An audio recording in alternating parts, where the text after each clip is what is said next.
Right Atharv. I got your point. Parikshit, నేను చెప్పేది శ్రద్ధగా విను. మనం భూమి ఒకసారి సూర్యుడి చుట్టూ తిరిగొచ్చే సమయాన్ని ఒక ఏడాదిగా పరిగణిస్తాం.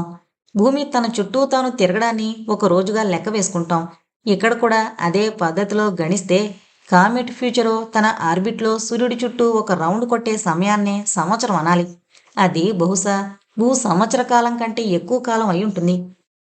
ఉదాహరణకు కామెట్ ఫ్యూచరో సూర్యుడి చుట్టూ తిరిగి రావడానికి 10 సంవత్సరాల కాలం పట్టిందనుకో, అప్పుడు మనం భూమి మీద వాళ్లకు 10 సంవత్సరాలు గడిచిపోయిన కాలంలో మనకొక సంవత్సరం మాత్రమే వయసు పెరుగుతుంది వివరించింది. నెమ్మదిగా పరీక్షిత్ ముఖంలో మబ్బులు విడిపడ్డాయి. చిన్న చిరునవ్వు మొలిచింది. Let's hope so. నువ్వు చెప్పినట్టే ఒకటికి 10 కాదు, ఒకటికి 100 ఏళ్లు గడవాలని ఆశిద్దాం. కానీ దిగితే గాని లోతు తెలీదు.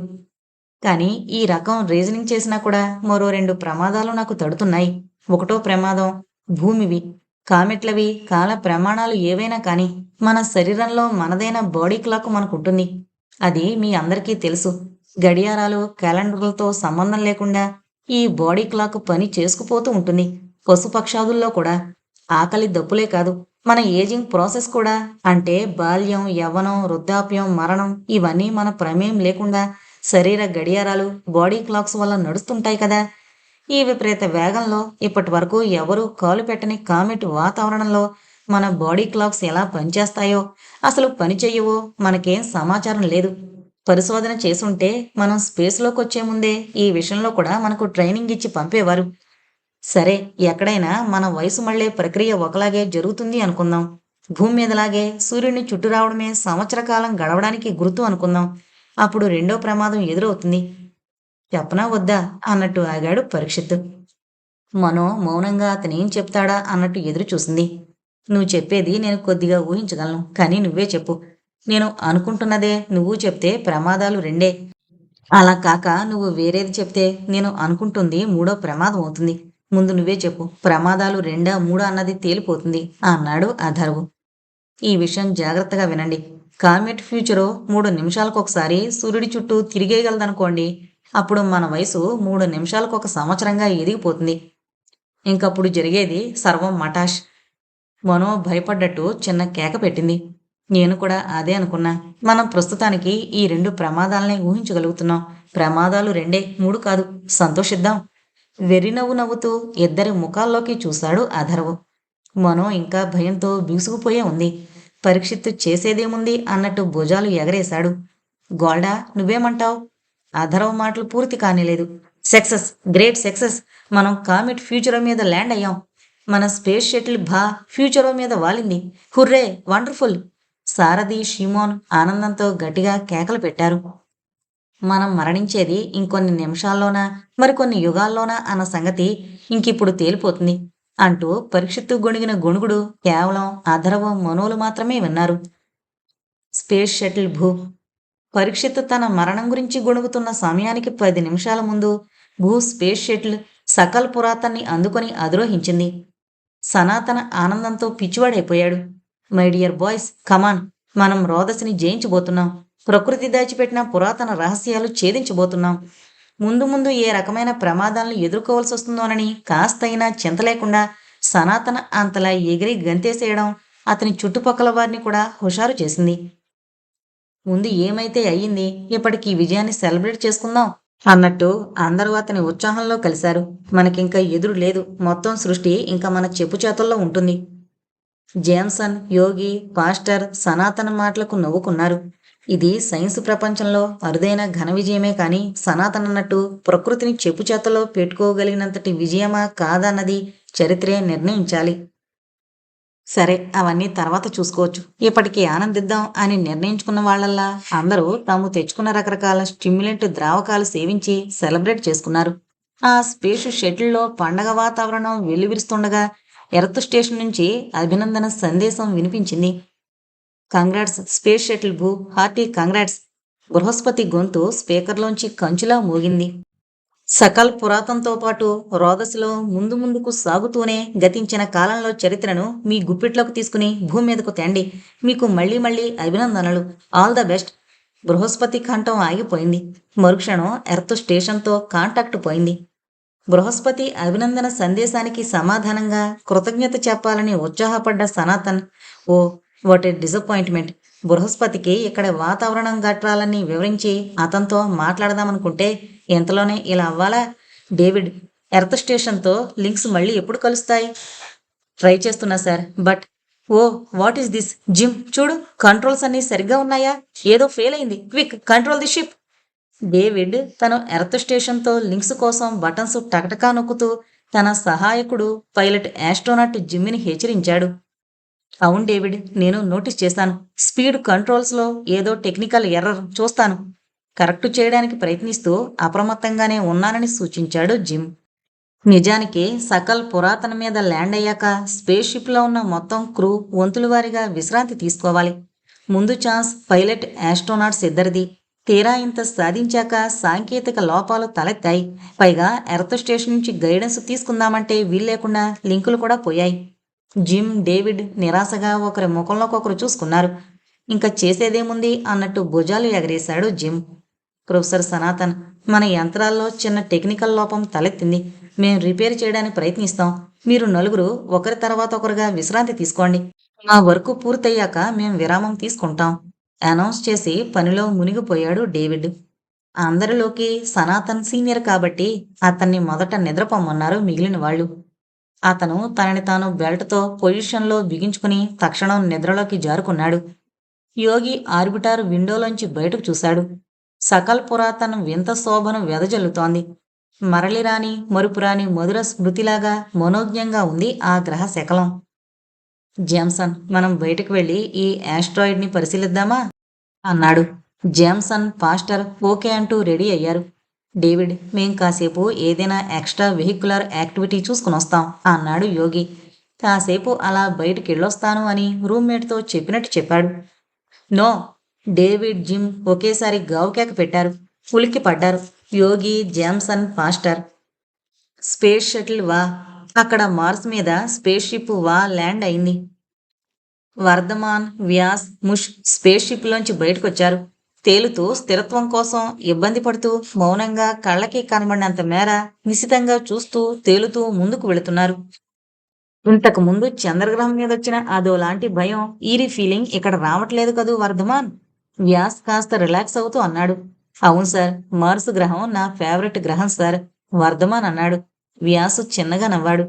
నాకు ఇదే అభిమాన గ్రహం అయ్యేలా ఉంది చూస్తుంటే. ఈ గ్రహం లక్షణాలు కొంత భూమిలాగే ఉన్నట్టున్నాయి.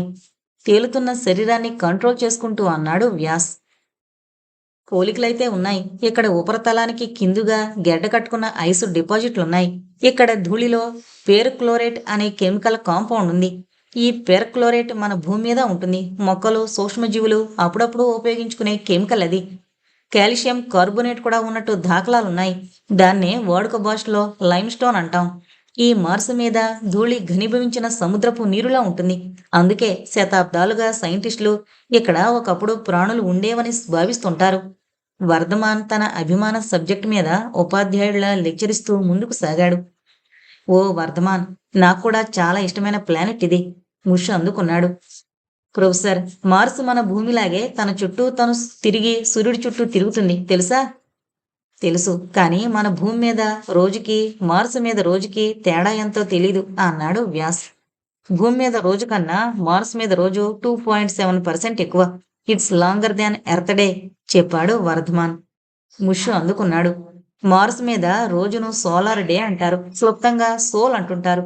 మార్స్ ఒకసారి సూర్యుడి చుట్టూ తిరిగి రావడానికి 686.98 రోజులు పడుతుంది. మన భూమి దినాల లెక్క ప్రకారం ఆ లెక్కే కరెక్ట్ అయితే భూమి మీద దాదాపు 2 సంవత్సరాలు గడిచే టైంలో ఇక్కడ 1 ఏడాది అవుతుంది. ఇక్కడ ఉండిపోతే మనకి ముసల్తనం తొందరగా రాదు. సరదాగా ఆశపడ్డాడు వ్యాస్. మనకు అనకండి సార్, మీకు ఆల్రెడీ వచ్చేసిందిగా. ఏదైనా బెనిఫిట్ ఉంటే అది మాకు అన్నాడు ముష్. ముగ్గురు మాట్లాడుకుంటూ తమకు అనువైన స్థలం కోసం పరిశీలిస్తున్నారు. ఇక్కడ ఆగుదాం. వర్ధమాన్ ఒక స్పాట్ దగ్గర ఆగాడు. వర్ధమాన్ తన చేతిలో ఉన్న బాక్స్ మార్స్ ఉపరితలం మీద ఉంచాడు. Professor, look at this! దిగ్భ్రాంతుడై కేక పెట్టాడు వర్ధమాన్. ముష్ గబగబా వర్ధమాన్ దగ్గరికి ఫ్లోట్ అయ్యాడు. వ్యాస్ కష్టపడుతూ వచ్చాడు. అక్కడి దృశ్యం చూసి ముగ్గురు నిశ్చేష్టులై నిలబడిపోయారు. చచ్చిన ఎలకలు 3 ఉన్నాయి అక్కడ. ఎలా వచ్చాయి ఇక్కడికివి? ముందుగా తేరుకున్న వ్యాస్ దిగ్భ్రాంతుడై అన్నాడు. వర్ధమాన్ ఒక ఎలకను చేతిలోకి తీసుకుని పరిశీలనగా చూశాడు. ఇవి మనం తెచ్చినవి కావు. పిక్రిక్ యాసిడ్ మార్కింగ్స్ లేవు. ముష్ కూడా ఒక ఎలకను తీసి దీనికి కూడా లేవు అన్నాడు. మనకన్నా ముందెవరో ఈ ఎక్స్పెరిమెంట్ ట్రై చేసి ఫెయిల్ అయ్యారు. ఏనాటివో ఇవి, వర్ధమాన్ అన్నాడు. యు మైట్ బి రైట్, ముష్ కూడా ఒప్పుకున్నాడు. నో, ఈ కాన్సెప్ట్ లేటెస్ట్ థింగ్. ఇంతకు ముందెవరూ ఈ ప్రయోగం చేయలేరు ఖచ్చితంగా అన్నాడు వ్యాస్. అయితే మస్ట్ బి సమ్ ఏలియన్స్. ఈ గ్రహానికే చెందిన ఏలియన్స్ ఎవరో మన స్పెసిమెన్స్ ని గజిబిజి చేసి మనని కన్ఫ్యూజ్ చేయడానికి నాటకం ఆడుతున్నారు. ముషు ఆందోళనగా అన్నాడు. ఏలియన్స్? వ్యాసు వణికిపోయాడు. ఏదో నవ్వు నవ్వు వినిపిస్తోంది. ఎవరు? ఎవరది? ఎవరు నవ్వుతున్నారు? భయపడిపోతూ అన్నాడు వ్యాస్. అవును, ఎవరో నవ్వారు, సన్నగా వణుకుతూ అన్నాడు ముష్. But again look at this. దీన్ని చూడండి చూడండి అంటూ వర్ధమాన్ ఎగ్జైటెడ్గా కేక పెట్టాడు. అతను ఇంకొక ఎలకన పైకి తీశాడు. దీని మీద మనం పెట్టిన మార్కింగ్స్ ఉన్నాయి. దాన్ని చూసి ముష్ ఇంకా వణికిపోయాడు. అంటే ఇది మనం చంద్రగ్రహం మీద వదిలిన ఎలక. Who is playing these dirty jokes? Vyas, పదండి, మనం ముందు స్పేస్ క్రాఫ్ట్లోకి వెళ్ళిపోదాం. This place is creeping with ETs. గ్రహాంతరవాసులు మనని చంద్రగ్రహం నుంచి వెంటాడుతున్నారేమో. మనం ముందు ఎర్త్ స్టేషన్కి ఈ విషయం కమ్యూనికేట్ చేసి సలహా తీసుకోవాలి. పదండి, ముందు స్పేస్ క్రాఫ్ట్లోకి వెళ్ళిపోదాం. ముషు తొందర పెట్టాడు. గ్రహాంతరవాసులు, ఈటీలా? వర్ధమాన్, వ్యాస్ ఆశ్చర్యపోతూ ముష్తో పాటు వాహనంలోకి వెళ్ళిపోయారు. స్పేస్ షటిల్ భా. ఈ రోజుల్లో కుర్రాళ్ళు స్పీడ్ అందుకున్న సిటీ బస్సును పరిగెత్తికెళ్ళి అందుకుని అధిరోహించినట్టు కామెట్ ఫ్యూచరోని దాని వేగంతో సమానమైన వేగం పుంజుకుని చేసింది స్పేస్ షటిల్ భా. జాగ్రత్తగా గోల్డా సహకారంతో సారథి షిమోన్లు చేసిన మోనోవరింగ్స్ భాను కామెట్ ఫ్యూచరో మీదకు క్షేమంగా చేర్చాయి. మనసులో భయాలు బాధలు ఏమున్నా పక్కన పెట్టి కామెట్ ఫ్యూచరో మీద ల్యాండింగ్ పూర్తి కాగానే గోల్డా, అథర్వ్, పరీక్షిత్, మనో పైలట్ ఆస్ట్రోనాట్స్ ఇద్దరికీ స్టాండింగ్ ఓవేషన్ ఇచ్చారు. ఒకరినొకరు కంగ్రాచులేట్ చేసుకుంటుండగా ఎర్త్ స్టేషన్ కంట్రోల్ నుంచి అభినందన సందేశాలు వినిపించాయి. స్పేస్ షటిల్ భాలోని ఆస్ట్రోనాట్స్ అందరికీ అభినందనలు. పైలట్ ఆస్ట్రోనాట్స్కు స్పెషల్ కాంగ్రాట్స్. ఇప్పుడు మీరు మన లేటెస్ట్ టెక్నాలజీని ఉపయోగించి కామెట్ ఫ్యూచరో స్పీడ్ని కాంతి వేగానికి 4 రెట్లు పెంచి భవిష్యత్తులోకి దూసుకుపోవాలి. ఈ ప్రయోగం ప్రారంభించే ముందు కొంత విశ్రాంతి మీకు అవసరం. మీరు భూ కాలమానం ప్రకారం 4 గంటల విశ్రాంతికి మీరు అర్హులు. ఒకరి తర్వాత ఒకరుగా విశ్రాంతి తీసుకోవచ్చు. పైలట్ ఆస్ట్రోనాట్స్ మాత్రం ఇద్దరూ ఒకేసారి విశ్రాంతి తీసుకోవచ్చు.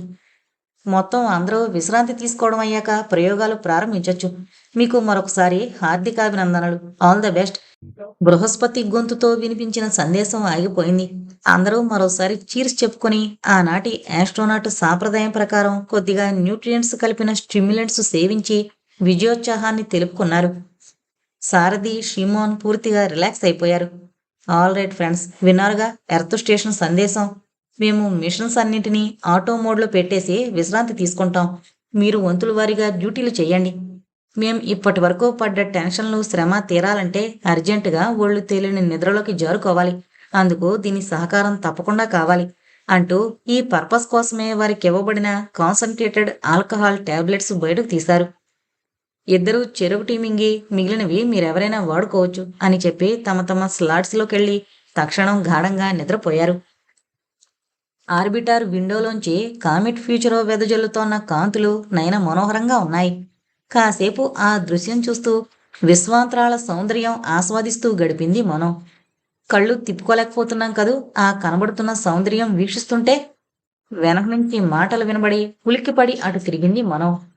అత్యంత మనోహరంగా నవ్వుతోన్న గోల్డా కనపడింది. అలౌకిక సౌందర్యం, పరవశించిపోతూ అంది మనో. అక్కడ ఆ విశ్వాంతరిక్షంలో మానవ నేత్రానికి దృగ్గోచరమవుతోన్న అలౌకిక సౌందర్యమే నీలోనూ ఉంది అంది మనో ఆరాధనగా గోల్డా ముఖంలోకి చూస్తూ. బయటకు వెళ్ళి ఆ సౌందర్య సముద్రంలో తనివితీరా స్నానాలాడదాం, వస్తావా? మనోలాగే పరవశించిపోతున్నట్టు మొత్తుగా అడిగింది గోల్డా. ఎందుకు? ఊహల్లో నిన్ను అలరించే ఊహాసుందరుడు అక్కడున్నాడా? అదే మొత్తులో ప్రశ్నించింది మనో. మరుక్షణం ఉలిక్కిపడి గోల్డా ముఖంలోకి చూసింది. ఏమంటుందోనని భయం వేసింది. గోల్డా ముఖం పరవశానికి పరాకాష్ఠనందుకున్నట్టుంది. అవును, అక్కడున్నాడు, పద వెళదాం, చూపిస్తా అంది. మనో ఆశ్చర్యానికి అంతు లేదు. ఏంటి అమ్మాయి నిజంగానే ఊహల్లో ఊరించే ప్రియుడు అక్కడున్నాడనుకుంటోందా అనుకుంది మనసులో. అవును మనం, నా మనోహరుడున్నాడు చూపిస్తా, భయపడకు నేనున్నానుగా. చెయ్యి పట్టుకుంది. నిజంగానే భయం వేసింది. అయినా ఇదేదో తేల్చుకోవాలన్న ఉత్సాహం, సాహసించాలన్న ఉద్వేగం. పరీక్షిత్ అథర్వలో ఉన్న వైపు చూసింది. అథర్వ అక్కడ లేడు. పరీక్షిత్ వీళ్ళిద్దరినీ కుతూహలంగా చూస్తున్నాడు.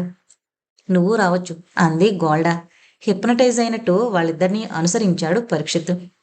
మనో, పరీక్షిత్ స్పేస్ షటిల్ బయటికి వెళితే ధరించాల్సిన పెద్ద తాడు లాంటి అంబలికల కార్డును నడుముకు తగిలించుకోవడం ప్రారంభించారు. అధరవు ఏడి అన్నట్టు పరీక్షిత్తును కళ్ళతోనే ప్రశ్నించింది మనో. గోల్డా అంటే ఒక రకమైన బెదురు పట్టుకుంది మనోకి. నోరు తెరచి ఆమెను ఏమైనా ప్రశ్నించాలన్నా భయమే. అధరవు మనకన్నా ముందే బయటకు వెళ్ళాడు అంది గోల్డా. ఇబ్బందిగా మొహం పెట్టి నిస్సహాయంగా పరీక్షిత్ వైపు చూసింది మనో. గోల్డా పకపకా నవ్వింది. అవును మనో, నీ మనసులో మాటలు నాకు తెలిసిపోతాయి. పరీక్షిత్ నీవి కూడా. నవ్వుతూనే అంది గోల్డా. విస్తుపోయి చూశాడు పరీక్షిత్. ఎస్ పరీక్షిత్, నువ్వు అబ్జర్వ్ చేసింది నిజమే, నేను కనురెప్పలు ముయ్యను. పగలబడి నవ్వింది గోల్డా. పదండి బయటికి వెళ్ళి అక్కడి సౌందర్యం ఆస్వాదిద్దాం. హ్యాచ్ ఓపెన్ చేసి దారి తీసింది గోల్డా. గోల్డా నడుముకు కార్డు బిగించుకోలేదని చూసినా ఏం మాట్లాడలేదు పరీక్షిత్ మనో. ముగ్గురు వ్యోమనౌకను విడిచి అంతరిక్షంలో తేలారు. మానసిక ఆందోళన, అలవాట్లేని స్పేస్ వాక్. మనో కంట్రోల్ లేకుండా తేలిపోతూ చాలా దూరం వెళ్ళిపోయింది. స్పేస్ సూట్ని స్పేస్ షటిల్తో కలుపుతున్న అంబలికల కార్డు ఆమె నాపింది. స్టడీగా ఒక పాయింట్ దగ్గర ఆగి బ్యాలెన్స్ చేసుకుని జాగ్రత్తగా గోల్డా ఉన్న చోటుకి ఫ్లోట్ అయింది మనం. తన అవస్థను చూసి ఎవరో గట్టిగా నవ్వినట్టు అనిపించింది. తల గోల్డా వైపు తిప్పి చూసింది. ఆమె పక్కనే ఇప్పుడు అధర్ ఉన్నాడు. వాళ్ళిద్దరి ముఖాలు గంభీరంగానే ఉన్నాయి. మరి ఎవరు నవ్వారు? ఆకాశాన్ని దాటిన ఆ అంతరిక్షంలో ఒక నిశ్శబ్దం ఆవరించింది. మహాదేవుని గళంలోంచి వెలువడుతోన్న ఓంకారంలా, శృతిబద్ధంగా, శృతులన్నీ తనలోనే మేళవించుకున్న మహాశృతిలా, పంచేంద్రియాలకు అతీతంగా ఏదో విశ్వ ఓంకార నాదం. తను వింటోందా ఆ మహానాదాన్ని, లేక తన మనసు గ్రహిస్తోందా? మనోకు అర్థం కాలేదు. అసలు మనసు, మేధ ఏదీ లేకుండానే ఏదో శృతి, ఏదో లయ, ఇంకేదో ఆనంద పారవస్యం గ్రహింపులోకొస్తున్నాయి. ఏమిటి ఆనందం? ఇంద్రియజనితం కాదు. మనోభావనకు, అనుభూతులకు అందట్లేదు. ఆత్మానందం అంటే ఇదేనా? మనో పులకించిపోతోంది. స్పర్శకు అతీతమైన శీతలత, ఎక్కడ్నుంచి చల్లదనం? ఆత్మ కూడా ఏనాడు అనుభవించని ప్రశాంతత, విశ్వ సౌందర్యం పరిమితులకు దిక్కులకు అతీతమై సర్వవ్యాప్తమై తాండవిస్తోంది. ఆ మహాసృష్టి హేళ భౌతిక దృష్టి ద్వారా కాక ఆత్మకు మాత్రమే అందుతోంది. మనో గోళ్ల వైపు చూస్తోందే కాని కళ్లకు, స్పర్శకు, శ్రవణానికి అందని ఆ మహాసౌందర్యాన్ని అనుభవిస్తూ, అనుభూతి పొందుతూ గోల్డా ఏమందో వినలేదు. పరీక్షిత్ పరిస్థితి కూడా అలాగే ఉంది. గోల్డా పక్కన నిలబడ్డ అధర్వ్ ఎప్పుడూ తమకు తెలిసిన అధర్వలా లేడు. అతనిలో ఏదో మార్పు. అతను కూడా గోల్డాలాగే ఏ సహాయము లేకుండా స్థిరంగా నిలబడున్నాడు. మనోహరంగా నవ్వింది గోల్డా. చాలా బావుంది కదూ అంతరిక్షలోకం అంది. కామెట్ ఫ్యూచరో మీద తేలుతూ దాని ఆర్బిట్లో దాంతో పాటు తిరుగుతూ ముగ్గురు ప్రాణంతో ఉన్న చిన్న చిన్న కామెట్లలా ఉన్నారు. జాగ్రత్తగా బ్యాలెన్స్ చేసుకుంటూ శరీరాన్ని స్థిరంగా నిలిపి వాళ్ళిద్దరి ముందు వారికి ఎదురుగా నిలబెట్టింది మనో. వాళ్ళలా పక్కపక్కనే చూస్తుంటే ఏదో అర్థమైనట్లయింది. అయితే గోల్డాని ఊహల్లో అలరించి నవ్వించే ప్రియుడు అధర్వన్నమాట. కాదు అంది గోల్డా. ఉలిక్కి పడింది మనో. నువ్వనుకుంటున్నట్టు నేను ఊహల్లో సంభాషించే ప్రియుడు అధర్వు కాడు అంది గోల్డా. మీరనుకుంటున్నట్టు నేను మామూలు మనిషిని కాను. చటుక్కున అధర్వ ముఖంలోకి చూసింది మనో. అతని ముఖం కూడా గోల్డా ముఖంలాగే చిరునవ్వుతో, ప్రశాంతతతో వెలిగిపోతోంది. ఆశ్చర్యాలకు మించిన ఆశ్చర్యం. గోల్డా, అధర్వు ఇద్దరూ ఏ రకమైన స్పేసు సూట్లు ధరించలేదు. ఎర్త్ స్టేషన్ గ్రౌండ్ కంట్రోల్ రూమ్లో ప్రాజెక్టు భూభవ సైంటిస్టులందరూ చేరి మానిటర్స్ మీద నుంచి దృష్టి మరల్చకుండా 3 స్పేస్ షటిల్స్ ఎప్పుడెప్పుడు ఎక్కడెక్కడ విహరిస్తున్నాయో క్షణం వదలకుండా అనుసరిస్తున్నారు. స్పేస్ షటిల్ భూ అవుట్ ఆఫ్ కాంటాక్ట్. భూతో సంబంధం పోయింది మళ్ళీ. ఆ మానిటర్ని చూస్తున్న సైంటిస్టు ప్రకటించాడు. కొంచెం నిరాశ ధ్వనిస్తోంది అతని గొంతులో. అదే హాల్లో కూర్చుని అన్ని మానిటర్ల నుంచి వచ్చే రిపోర్టులను పర్యవేక్షిస్తున్నాడు బృహస్పతి. మెల్లగా భూ మానిటర్ వైపు నడిచాడు. అతని ముఖంలో విచారం కొట్టొచ్చినట్టు కనిపిస్తోంది. భూ స్పేస్ షిప్తోనే ఎందుకు తరచుగా లింక్స్ పోతున్నాయి అన్నాడు. అదే అర్థం కావట్లేదు సార్. ఇంకో విషయం, ఏంటి అన్నట్టు చూశాడు బృహస్పతి. భూ స్పేస్ షిప్తో కాంటాక్ట్ పోవడానికి జస్ట్ 2-3 సెకన్ల ముందు స్క్రీన్ మీద కనిపించిన దృశ్యంలో కనిపించిన దాన్ని బట్టి నేనొకటి నోటీస్ చేశాను సార్. ఏంటది? అసలు విషయం చెప్పు. అసలే టెన్షన్లో ఉన్న బృహస్పతి అసహనంగా అన్నాడు. Yes sir. భూ స్పేస్ షటిల్ వేగం మనం ప్లాన్ చేసిన దానికంటే చాలా రెట్లు. ఎంతన్నది నా ఊహకు అందలేదు. అంతగా పెరిగిపోయింది సార్. అది నోటీస్ చేసి పైలట్స్ని హెచ్చరించి ఏ యంత్రంలో లోపం సంభవించిందో చూడమని గైడ్ చేద్దాం అనుకునేంతలో లింక్స్ పోయాయి. భయపడుతూ చెప్పాడు.